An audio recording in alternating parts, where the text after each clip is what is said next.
50 mortgage program ကိုကောင်းလားမကောင်းလားတကယ်ရှိလားဆိုပြီးတော့ချုပ် client တွေကျမတို့မေးကြတယ်အဲ့တော့ဒီ mortgage loan ယူတဲ့အခါမှာ50ဆိုတာက US မှာတော့လုံးဝကို popular မဖြစ်ဘူးပြီးတော့သူ့ကိုအနောက်ကဘယ် government agency Fannie Mae Freddie Mac ကမှလည်းဒီ loan တွေကိုသူတို့က support ပေးထားတာမဟုတ်ဘူးပြန်ပြီးတော့ဝင်မှလည်းမဟုတ်ဘူးအဲ့တော့ဒီ loan တွေက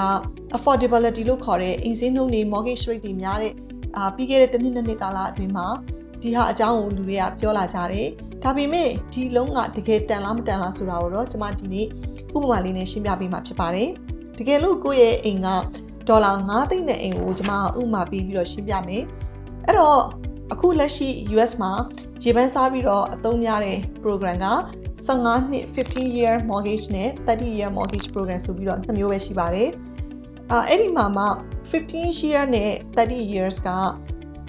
အကြမ်းမြင့်အဖြစ်ဆိုလို့ရှိရင်သူတို့ရဲ့အတိုးနှုန်းက 1% နီးပါးလောက်တက်တာတယ်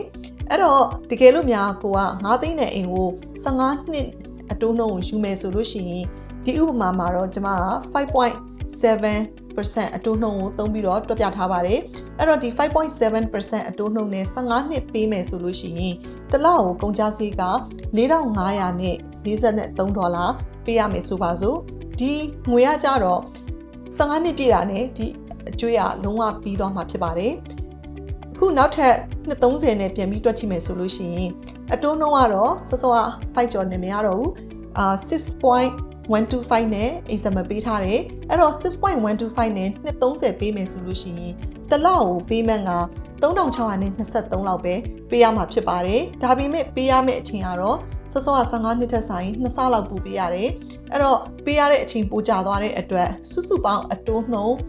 ဒီ230စလုံးမှာပေးတဲ့အတိုးအလုံးကိုပေါင်းလိုက်မယ်ဆိုလို့ရှိရင်သူကပထမဟာထက်15နှစ်ထက်2ဆလောက်ပိုပြီးတော့ပေးရပါတယ်အဲ့တော့လစဉ်ပေးမှန်းကတော့နည်းပေမဲ့လည်းပေးရတဲ့အချိန်ကပိုကြာသွားတဲ့အတွက်စုစုပေါင်းအတိုးနှုန်းမှာကြတော့2ဆလောက်ပိုပြီးတော့များသွားတယ်အဲ့တော့ပထမ15နှစ်မှာကိုက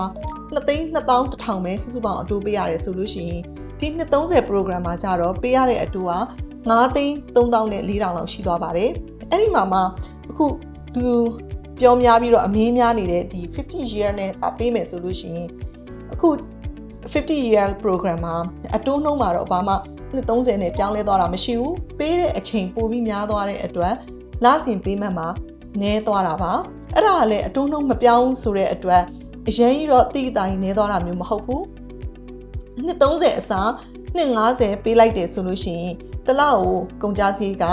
$3,299ပဲပေးရမှာဖြစ်ပါတယ်အဲ့တော့ affordability နည်းနေတဲ့အချိန်မှာတိုးနှုန်းတွေများတယ်အိမ်ဈေးနှုန်းတွေလည်းများနေတဲ့အချိန်မှာဆိုရင်တော့ဒီ program ကိုလူတွေကစိတ်ဝင်စားကြလိမ့်မယ်ဒါပေမဲ့230နဲ့250မှာကျတော့250ကအတိုးနှုန်းပိုတော့များမသွားဘူးဒါပေမဲ့ပေးတဲ့အချိန်ကပိုပြီးရှည်သွားတဲ့အတွက်ဝယ်သူအတွက်ကပိုပြီးတော့မကြိုက်တာကိုတွေ့ရပါတယ်ပိုပြီးတော့ရေရှည်မှာပေးရတဲ့အတိုးတွေအရန်ပိုများလိမ့်မယ်အဲ့ဒါကြောင့်230မှာပေးတဲ့ total အတိုးနဲ့ဆိုလို့ရှိရင်250အတွက်ကိုပေးရတဲ့ total အတိုးက2ဆလောက်ထပ်ပြီးတော့များနေတာကိုတွေ့ရတယ်အဲ့ဒါကြောင့်လစဉ်ပေးမှတ်မှာကြတော့လေပေးမှတ်အရင်တိတိတတာကွာမသွားဘူးပေးမှတ်မှာအလွန်ဆုံးတစ်လကိုဒေါ်လာ400လောက်ပဲတက်တာပြီးတော့ပေးရတဲ့ total interest ကကြတော့နောက်ထပ်4သိန်းလောက်အထိကို220မှာထပ်ပြီးတော့ပေးရမှာဖြစ်တယ်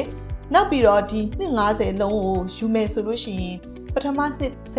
20အထိကတော့ကိုပေးသမျှပတ်စံက principal တွေကိုလုံးဝမဝင်ပဲနဲ့အတိုးထဲမှာနေကုန်ကျသွားမှာဖြစ်ပါတယ်အဲ့ဒါကြောင့်မလို့ဒီလုံးမျိုးစားကသူတို့ပြောတာသာရှိပေမဲ့လည်းဘယ်လန်ဒါမှလည်းသိပြီးတော့တွင်တွင်ကြဲကြဲ offer လုပ်တာမရှိဘူးကျွန်မဆိုရင်ဒီ250လုံးကိုတစ်ခါမှမတွေ့ဘူးဒါပေမဲ့တချို့ private money lender တွေကတော့ payment နည်းချင်တဲ့ borrower တွေအတွက်ကို offer လုပ်တာတွေရှိပါတယ်ဒါပေမဲ့ကို့အနေနဲ့ဝယ်တော့မယ်ဆိုလို့ရှိရင်ဒီလိုနှစ်ရှည်ပြီးတော့ payment အရန်နည်းနည်းလေးပဲတက်တာတဲ့မျိုးစားကို့အတွက်ရေရှည်မှာဆုံးရှုံးမှုတွေဖြစ်နိုင်ပါတယ်အဲ့ဒါကြောင့်မလို့ American နိုင်ငံမှာmortgage loan ယူတော့မယ် refinance လုပ်တော့မယ်ဆိုရင်ကျွန်မနဲ့ဆက်သွယ်ဆောင်ရွက်နိုင်ပါတယ်